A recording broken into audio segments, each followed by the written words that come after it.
बिस्मिल्लाहिर्रहमानिर्रहीम। आप news one का सोशल मीडिया देख रहे हैं। मैं हूं यूनुस बाट। आज आपको कुछ अहम टॉपिक पर जो हम बातचीत करेंगे। एक तो हम बताते चले कि सीसीडी का जो क़याम अमल में लाया गया है, इसके बाद सीआईए का अब क्या मुस्तकबिल होगा। दूसरा, वजारतों के कामदान जो है वो भी सौंपे गए हैं। 3 दर्जन के लगभग वजारतें जो अब तक मुकम्मल हो चुकी हैं। इस पाकिस्तान जो कि पहले ही एक गुर्बत का शिकार मुल्क है, और यहाँ आपके सामने जो एक आम शख्स की ज़िंदगी किस तरह वो गुजार रहा है, उसके घर का किचन कैसे चल रहा है, उसके बावजूद हमारे जो इक़्तिदार में बैठे लोग जो दावे करके आते हैं कि वो इनकी किस्मत को तब्दील करेंगे, वो इनके लिए दिन ब दिन आसानियाँ पैदा करने की बजाय मसाइल पैदा कर रहे हैं। दूसरा ये कि वज़ीर आला मरीम नवाज़ के जो इक़दामात हैं हम उसकी भी बात करेंगे। पाक फ़ौज के इक़दामात की भी बात करेंगे। जो मुल्क में जारी दहशतगर्दी है उसकी भी बात करेंगे। और हम आपको ये भी बताते चलेंगे कि महंगाई कहाँ पहुँची है, कम हुई, ज़्यादा हुई, इस पे भी बात कर लेते हैं। सबसे पहले मैं आपको एक जो ज़रूरी टॉपिक है जिसके मतलब हर एक जानना चाहता है कि अब क्या होगा पाकिस्तान की सियासत में। पाकिस्तान की जो अवाम है वो ये देख रही थी कि उनका जो लीडर है बानी पीटीआई वो जेल में है, और ये सोचा गया कि शायद डोनाल्ड ट्रंप के इक़्तिदार में आने के बाद जो पीटीआई के लोग हैं इनकी कि शायद किस्मत का कोई फ़ैसला हो जाए और बानी पीटीआई को रिलीफ मिल जाए। तो उस हवाले से अभी तक अमेरिका की जानिब से कोई ऐसा खैर सगाली का पैगाम नहीं आया जिससे ये कहा जा सके कि बानी पीटीआई जो है वो आने वाले दिनों में रिहा हो सकते हैं या पीटीआई के लिए कोई खुशखबरी है। अलबत्ता ये खुशखबरी जो इक़्तिदार में बैठे लोग हैं वो ज़रूर आई है कि उन्होंने पाक अफ़गान सरहद से जो एक दहशतगर्द शरीफुल्लाह को पकड़कर अमेरिका के हवाले किया, तो उस पर जब अमेरिका के सदर डोनाल्ड ट्रंप ने पाकिस्तान की जो हुकूमत है इसका शुक्रिया अदा किया, तो पाकिस्तान की हुकूमत जो है वो अपनी बगलें बजाती हुई नज़र आ रही है, बड़े खुशी का इज़हार कर रही है। तो इसके बाद यही समझा गया कि शायद अब डोनाल्ड ट्रंप जो है वो पाकिस्तान की हुकूमत के साथ उनकी जो अटैचमेंट हो गई है, जो यहाँ सख्ती आने वाली थी वो अब नहीं आएगी। बानी पीटीआई की रिहाई जो मुतवक्को की जा रही थी, समझी जा रही थी, वो अब नहीं होगी। लेकिन ऐसा नहीं है। बानी पीटीआई की रिहाई के लिए ओवरसीज़ जो अमेरिका में मौजूद हैं वो मुसलसल कोशिशों में लगे हुए हैं।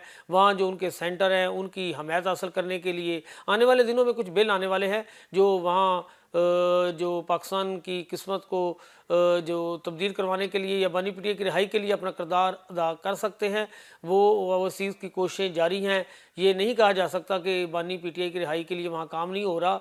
अलबत्ता अभी तक कोई बज़ाहिर ऐसा अमल सामने नहीं आ सका जिससे हम बानी पीटीआई के लोगों को ये खुशखबरी दे सकें कि बानी पीटीआई के लिए अमेरिका से ये ऐलान कर दिया गया है कि उसे रिहाई के लिए पाकिस्तान की हुकूमत इक़दामात करे। बज़ाहिर ऐसा नहीं है, लेकिन ओवरसीज़ की खिदमत जो है उसको वो ज़रूर सराहना चाहिए कि वो बानी पीटीआई के लिए जितनी कोशिशें कर रहे हैं, इतनी हो सकता है कि पाकिस्तान में उनकी रिहाई के लिए कोशिशें ना की जा रही हों। पाकिस्तान में उनकी रिहाई के लिए क्या हो रहा है, ईद के बाद कोई ग्रैंड अपोजिशन अलायंस जो बन रहा है उस हवाले से जेयूआई से जो बात हो रही थी, जेयूआई को इसमें शामिल करने के लिए कोशिशें जारी थी। जेयूआई का जो इजलास हुआ उसमें उन्होंने अपने तफज़ात से आगाह किया है, और उन्होंने पाकिस्तान जो तहरीक इंसाफ की जमात है उसके बारे में जो शमूलियत करने ना करने या उनके ग्रैंड अलायंस में शामिल ना होने के बारे में अभी कोई फ़ैसला नहीं दिया। इस बारे में उनके जो अपने एक रहनुमा हैं जो उनके जेयूआई के हैं, उनका मौक़िफ़ है कि इस बारे में अभी उन्होंने कोई फ़ैसला नहीं किया। अगर वो फ़ैसला करेंगे तो वो अपने फ़ैसले से सबको आगाज़ ज़रूर करेंगे, बता देंगे कि वो इसमें शामिल हो रहे हैं या नहीं हो रहे। जो भी फ़ैसला होगा वो सामने आ जाएगा। तो दूसरा हम आपको ये भी बताते चलें कि हमने बात की कि आपसे कि सीसीडी डिपार्टमेंट जो एक नया डिपार्टमेंट बनाया गया है पाकिस्तान के सूबा पंजाब में। पहले सीआईए का एक सेल था जो लाहौर में बड़ा कामयाब सेल समझा जाता था। अदर अज़ला जो पाकिस्तान के दीगर यानी कि अज़ला हैं जहाँ डकैती की वारदातें अगर ज़्यादा हो जाती थी तो यही कहा जाता था जी लाहौर में अगर डकैती की वारदातें ज़्यादा हो रही हैं तो रिकवरी इसलिए ज़्यादा हो रही है कि वहाँ एक सीआईए का सेल है। मरीम नवाज़ ने पंजाब पुलिस में इस्लाहात लाने के लिए इस सेल का एक ऐसा क़याम अमल में लाया है कि वो पूरे सूबे के लिए उन्होंने बना दिया है, जिसका एडिशनल आईजी जो सुहेल ज़फ़र चट्ठा बनाया गया है। अब उसको बाख्तियार कर दिया गया है, लाहौर से सीआईए का ख़ात्मा कर दिया गया है। हाँ, अलबत्ता अगर सीआईए लाहौर में अपना काम करना चाहे तो सीसीपी लाहौर अपनी एक निगरानी में कोई टीम बना सकते हैं। जिस तरह पहले उमर विरक के दौर में एक एसपी होता था, नीचे मुख्तलिफ यानी कि उसके नीचे इंस्पेक्टर टाइप लोग होते थे, डीएसपी होते थे, वो काम कर रहे थे। तो ये अगर कोई टीम अपनी बनाना चाहे तो लाहौर पुलिस बना सकते हैं, इनको रोका नहीं जा सकता। जहाँ तक बात है सीआईए की, लेकिन अमलन वो ख़त्म हो गया है। जैसे आपने देखा कि पिछले दिनों ऑर्गेनाइज क्राइम यूनिट बना दिया गया था और इमरान किशोर उसके डीआईजी थे, अब वो सीट भी ख़त्म कर दी गई है, वो सेल भी ख़त्म कर दिया गया है। इस सेल के ख़त्म करने से जो लाहौर में नुकसान हुआ है, हम आपको बताते चले, वो ये नुकसान हुआ है कि लाहौर में अब वारदातें पिछले कुछ अरसे से बढ़ गई हैं। तकरीबन 1 महीना कबल CCD crime control department cell का ऐलान किया गया। उस सेल के ऐलान के होते ही अमलन जो सीआईए का ऑर्गेनाइज क्राइम यूनिट सेल था वो ख़त्म हो गया। उनके डीएसपी, उनके अफसरान ने काम करना छोड़ दिया। वो सुबह जाते हैं, हाजिर लगा के शाम को घर वापस आ जाते हैं। ये बात जो है वो मार्केट में भी जा चुकी है। डाकू जो लुटेरे, बदमाश या शूटर हैं, उन्हें भी पता चल चुकी है कि अब सीआईए के पास उन्हें पकड़ने का इख्तियार वापस ले लिया गया है। उसके बाद आजकल सीसीडी क्राइम कंट्रोल डिपार्टमेंट की अपनी मीटिंग शुरू हो चुकी हैं। हाल ही में 2 दिन पहले आईजी पुलिस पंजाब की निगरानी में एक जो मीटिंग की गई, उसमें पंजाब भर के तमाम पुलिस अफसरान शामिल किए गए और उन्हें यह हदायत की गई कि अब जो सीसीडी सेल है वो अपना काम शुरू कर दे। क्या होगा इब्तिदा में कि सूबा भर से जितने भी अजला हैं उनके जो संगीन मुकदमात हैं वो तफ्तीश, जैसे पहले एक इन्वेस्टिगेशन से सीआईए के सेल में मुंतकिल होती थी, ऐसे ही वो तफ्तीश मुकदमा दर्ज होते ही मुद्दई से दरखास्त हासिल करके उस मुकदमे को सीसीटी के हवाले कर दिया जाएगा। जब वो उन मुकदमात के हवाले से तफ्तीश करेंगे तो वो सारी जितनी भी इनके चलान तक वो अपनी निगरानी इस काम की करते रहेंगे और उनका एडिशनल आईजी जो सैयद ज़फ़र चट्टा है वो इसकी निगरानी में ये टीम काम करेगी। इब्तिदा में उन्हें कहा गया है कि जिस सूबा भर में जितने भी ज़िले हैं वो फौरी तौर पर संगीन मुकदमात जो 6-7 मुकदमात हैं या 12-13 जितनी भी दफ़ात वाले मुकदमात हैं जो उनके हवाले किए गए हैं, उनकी तफ्तीश का आगाज़ कर दिया गया है।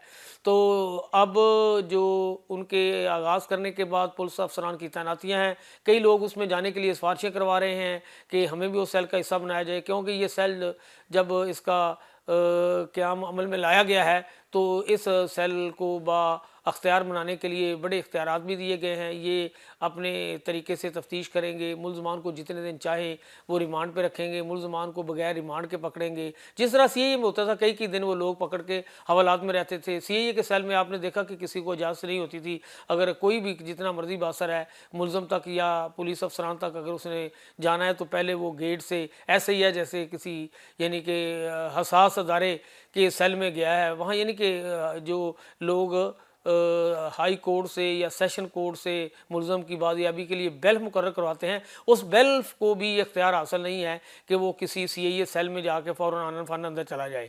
तो वो गेट पे बाकायदा एक बड़ा चेकिंग का निज़ाम मौजूद था। इसी तरह इसका सीसीटी का भी होगा। ये पहले मरहल में उन्हें तफ्तीश जो है वो दे दी गई हैं, अब अगले मरहले में उन्हें इमारतें दी जाएंगी, थाने दिए जाएंगे। लाहौर में अगर फ़र्ज़ किया अब क्या होगा इसके बाद, लाहौर में हम आपको बताते चलेंगे 1 थाना बना दिया जाएगा या 2 थाने बना दिए जाते हैं या मैक्सिमम 3 थाने बना दिए जाते हैं।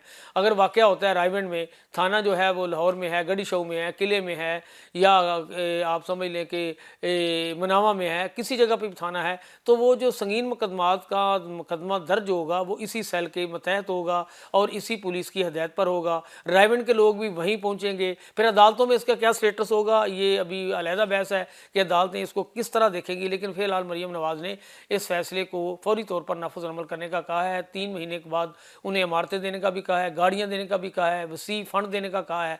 इस पर अब जो डीपीओज़ हैं उनके इख्तियारात में यकीनन कमी होगी। वो एक पेट्रोलिंग अफसर के तौर पर ही काम कर सकेंगे।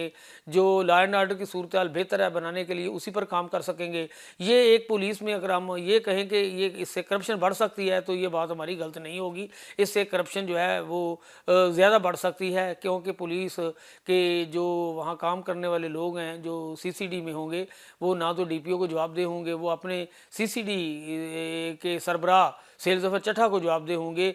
तो इससे उनके इख्तियार में जहाँ इजाफा हुआ है तो इन हालात में उनके जो मसलन एक सियालकोट में सेल बैठा है, एक गुजरांवाला में बैठा है या पाकपतन में बैठा है, तो वो वहाँ के मकामी डीपीओस को जवाब नहीं देंगे। वो सीसीटी जो सीटीडी डिपार्टमेंट है जो काउंटर डिपार्टमेंट यानी कि दहशतगर्दी को कंट्रोल करने के लिए बनाया गया था, हालांकि वो भी जब मुख्तलिफ अजला में जाकर कार्रवाइयाँ करते थे वो मकामी डीपीओ को इत्मीनान में लेते थे। लेकिन ये सीसीटी जो सेल है जिसे हम क्राइम कंट्रोल डिपार्टमेंट बना के इनके लोग हैं ये वहाँ के मुकामी डीपीओ को जवाबदेह नहीं होंगे, ये अपनी मर्जी से कार्रवाइयाँ करेंगे।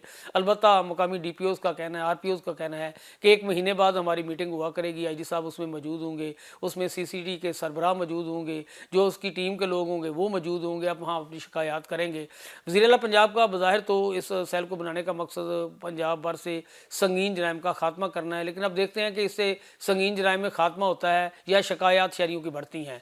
दूसरी हमने बात की कि हुकूमत ने ऐलान किया जी गुर्बत को हम ख़त्म करने के लिए आए हैं और मुल्क में बहुत जनाब बेहतरी आ गई है। आप देखें कि पहले पंजाब में जितने भी सूबाई वज़ीर हैं उनकी तनख्वाहें बढ़ा दी गई, जबकि आप आम बंदे की देखें कि तनख्वाह बढ़ने की तो दूर की बात है, अदारे काम करना छोड़ गए हैं। मुख्तलिफ अदारे आप हमारा मीडिया ले लें, आप देखें कि हमारे मीडिया के लोग जो हैं वो इतने खुशहाल नहीं रहे जितने एक वक्त में होते थे। अब हमारे मुख्तलिफ टीवी चैनल देख लें, उस तरह काम नहीं कर रहे। मुख्तलिफ टीवी चैनल में वर्कर्स का इस्तेसाल हो रहा है। आए रोज़ हम सुनते हैं कि जी फ़लाँ अदारे से इतने बंदे निकाल दिए, आए रोज़ हम सुनते हैं कि जी फ़लाँ अदारे में जो वर्कर्स हैं उनको 3 महीने से तनख्वाह नहीं मिली। यानी कि मीडिया समेत तमाम अदारे जो हैं वो इस्तिसार का शिकार हैं।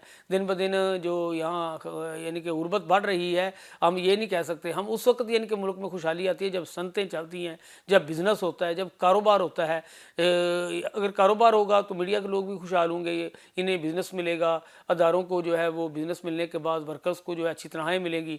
अब मालकान जो है उनके बिज़नेस में नाकामी की वजह से वो अपने वर्कर की वो जो है वो टीम भी कम कर देते हैं और महदूद टीम के साथ काम करते हैं। ज़्यादा लोग जो उसके साथ मेहमान काम कर रहे होते हैं मजबूरन उन्हें उनसे जो है वो छुटकारा हासिल करने के लिए निकालना पड़ता है। तो सूबाई हुकूमत के बाद अब वफाकी हुकूमत ने बहुत बड़े वज़रा बढ़ा दिए हैं। अब वफाकी हुकूमत में कोई तो मेरे ख्याल में 3 दर्जन के करीब वज़ीर बन गए हैं। अब लंबी चौड़ी एक फ़हरिस्त है जो आज भी वज़ीरों ने हल्फ़ उठाया है, जो आज यानी कि वज़ीरों ने हल्फ़ उठाया है। अगर हम उसकी बात करें तो ये भी एक यानी कि लंबी टीम है। हनीफ़ अब्बासी हैं, मुस्तफ़ा कमाल हैं, तारक फ़ज़ल हैं, इनको भी वज़ारतें दी गई हैं। परवेज़ खट्टक है, अली परवेज़ है, हनीफ़ अब्बासी है, खालिद मक्सी है, मोइन वट्टू हैं, मोहम्मद जुनैद अनवर हैं, रज़ा हयात हैं, तो यानी कि शिंजा फ़ातिमा हैं, इसी तरह सरदार मोहम्मद यूसुफ है, राना मुबशर इकबाल हैं, मुस्तफ़ा कमाल हैं, औरंगज़ेब खिची हैं, मुख्तार अहमद मलक हैं, तलाल चौधरी हैं, वजीहा कमर हैं, रशीद अहमद ख़ान हैं, अब्दुर्रहमान कांजू हैं, अकील मलक हैं, सेंटर तलाल चौधरी हैं, और इसके अलावा बिलाल अज़हर कैनी हैं, क्यूमल खेल दास हैं, मोहम्मद उन सकलैन हैं, सैयद तकीर हुसैन शाह हैं, मोहम्मद अली हैं, परवेज़ खट्टक हैं, हारून अख्तर हैं, हज़ैफ़ा रहमान हैं, मुबारक ज़ेब हैं, तला बरकी हैं। ये यानी कि आप देखेंगे ये सारे वो लोग हैं, कोई इसमें मशीर बन गया, कोई इसमें वज़ीर बन गया, कोई वज़ीर मलकत बन गया है। अब इनके प्रोटोकॉल का ख़र्चा होगा, अब इन्हें तनख्वाहों का ख़र्चा होगा, इस पे क्या होगा, गरीब पे एक नया बोझ बढ़ जाएगा। जो हुकूमत बड़े वादे कर रही है, जो बड़ा कह रही है कि जी हमने गुर्बत पर काबू पा लिया है, जनाब मुल्क जो है मुआशरे की तरफ चल पड़ा है, बज़ाहिर ऐसी सूरत नहीं है। आपको अपने जो ये अज़ाफ़ी ख़र्चे हैं ये बंद करना होंगे, ये जो अज़ाफ़ी वज़ारतें हैं ये क्या इन्होंने क्या करना है आके, इन्हें मासवाए इन वज़रा ने मासवाए इन्होंने अपने प्रोटोकॉल के अवाम को क्या रिलीफ देना है। जो अवाम का हाल है आपके सामने है। हम आज अगर बात करें कि महंगाई की, मैं आपको बात कर लेता हूँ कि आज के दिन के बाद यानी कि सिर्फ आज के दिन में 3,300 नहीं 3,000 सोने की कीमत में इजाफा हुआ है। जब पेट्रोल की कीमत में इजाफा होता है सारी चीज़ें बढ़ जाती हैं। तो आप इससे महंगाई का अंदाज़ा लगा लें। आप यानी कि रमज़ान मुबारक में समझा जाता था कि तमाम चीज़ों की कीमतों में कमी वाक़या हो जाती है। आप बाज़ार में, मैं बताता हूँ कि आप अंडे लेने जाएँ, आपको पहले से 30-40 रुपये अंडे महंगे ना मिलें तो आप कहना कि यार ये तो हुकूमत जो है ये बिल्कुल सही कह रही है, ये मीडिया वाले झूठ बोल रहे हैं। आप अंडों को छोड़ दें, आप जो है किचन की बाकी जो चीज़ें हैं उसको देख लें, मुर्गी का गोश्त देख लें आप, जो पिछले दिनों 400-450 के करीब होता था आजकल 600 प्लस है। इसी तरह तमाम चीज़ें दें, चीनी की कीमत देख लें, ये कहीं नहीं मॉडल बाज़ार लगा दी। हर बंदा मॉडल बाज़ार में तो नहीं जाता, सफ़ेद पोश जो है मॉडल बाज़ार में नहीं जा सकता। जो हमारे जैसे सफ़ेद पोश लोग हैं वो तो मॉडल बाज़ार में लाइन में ला के चीज़ें नहीं ले सकते। तो वहाँ क्या होगा, 1 किलो चीनी लेने के लिए जाएंगे तो 1 किलो चीनी के लिए कितना वक्त ज़ाया होगा। अगर आप किसी मॉडल बाज़ार जाते हैं तो मॉडल बाज़ार में चीनी लेने के लिए या बाकी सामान लेने के लिए आपको पेट्रोल खर्च करना पड़ेगा, वहाँ टाइम जो है वो ज़ाया करना पड़ेगा। तो बेहतर ये नहीं कि रमज़ान के महीने में हुकूमत ये ऐलान कर दे कि आप जितने भी जनरल स्टोर हैं तमाम जनरल स्टोर को इस कीमत पर कीमतें जो है वो चीज़ें मैसर होंगी, लेकिन ऐसा नहीं है। अच्छा, इसके अलावा हम बात करें अरशद शरीफ केस आज आजकल अदालत में लगा हुआ है। हमारा एक साफ़ी है बड़ा अच्छा जो इस मुल्क में नामवर साफ़ी था, तो अदालत ने भरमी का इज़हार किया है कि उस सहाफ़ी के कत्ल केस में हुकूमत उसकी फैमिली के साथ कीनिया में जाके क्यों सपोर्ट नहीं कर रही, इस केस को अब तक क्यों दबाया गया है। हुकूमत जो इस केस से जान छुड़ा रही थी, अब उन्होंने एक दफ़ा फिर केस की समाअत शुरू हो गई है। हम हुकूमत से, हम अदालतों से मुतालबा करेंगे अब इस केस का जो है वो बिल्कुल ड्राफ्सीन होना चाहिए, इसमें जितने भी मुलवस लोग हैं उन्हें सज़ाएँ मिलनी चाहिए। तो इस्लामाबाद हाई कोर्ट में आजकल एक केस लगा हुआ है डॉक्टर आफिया सिद्दीकी का, उसकी रिहाई के बारे में, उसकी सेहतयाबी के बारे में। तो हम यानी कि उसमें हमने कहा कि जी जो अमेरिका के साथ हमारे कैदियों की हवालगी का है वो मुआहदा नहीं है। तो जज साहब ने बड़ी अच्छी बात की कि अगर हमारी हवालगी का मुआहदा नहीं है तो आपने जो शरीफुल्लाह आलमी दहशतगर्द है उसको तो बगैर किसी समझे सोचे आपने पकड़ के उनके हवाले कर दिया है। तो बेहतर नहीं था कि हम आफिया सिद्दीकी की रिहाई का मुतालबा कर लेते। हर हुकूमत जो भी आती है, चाहे हम पीटीआई की हुकूमत थी उसकी बात भी करेंगे, आज की हुकूमत है उसकी बात भी, जो भी आएगी, जब अपोजिशन में होगी आफिया सिद्दीकी की बात ज़रूर करेंगे, जब इक़्तिदार में आएंगे ये आफिया सिद्दीकी को भूल जाएंगे। कोई की इतनी ज़रूरत नहीं करता कि आफिया सिद्दीकी की रिहाई के लिए बात कर सके। इतने इस तरह भी कई दीगर लोग हैं जो हमारे पकड़ के अमेरिका के हवाले किए गए हैं। आफिया सिद्दीकी के हवाले से जब आज केस की समाअत हुई तो क्या हुआ, तो जहां अटारनी जनरल जो है वो पेश हुए तो अमेरिका से उनके वकील जो है वीडियो लिंक पे आए थे, समाअत हुई। सुनने में आया कि उन्हें, आपको बताते हैं कि जेल में 87 साल सज़ा हुई है। 87 साल सज़ा होने के बाद जेल में उनके साथ जो नारवा सलूक के इल्ज़ामात सामने आ रहे हैं वो भी इंतहाई अफसोसनाक हैं। तो हुकूमत यानी कि जहाँ आज वज़ीर आला पंजाब कह रही नहीं मैंने बहुत काम किया, हम उसके चलो खिदमात को मान लेते हैं, उन्होंने बड़ा अच्छा किया। पिछले दिन उन्होंने 60 सफ़ात के जो इश्तिहार दिए, अगर वो 60 सफ़ात के जो अरबों रुपए के इश्तिहार हैं वहाँ पर खर्च कर दिए जाते तो कितना अच्छा होता। तो एक दिन उससे पहले अखबारात के जितने तमाम सुर्खियाँ थी, तमाम चीज़ें थी वो हुकूमत ने खुद बना के भेजी। ये वो सारी चीज़ें हैं, इससे हुकूमत अपनी गुड गवर्नेंस जो कह रही है कि हम ये हमारी गुड गवर्नेंस है, अब पाकिस्तान की आवाम को मैं हमेशा कहता हूँ बेवकूफ़ नहीं बनाया जा सकता। वज़ीर आला जो कुछ कर रही हैं और जो कुछ यानी कि हुकूमत के दीगर लोग कर रहे हैं वो बखूबी इससे वाकिफ़ हैं।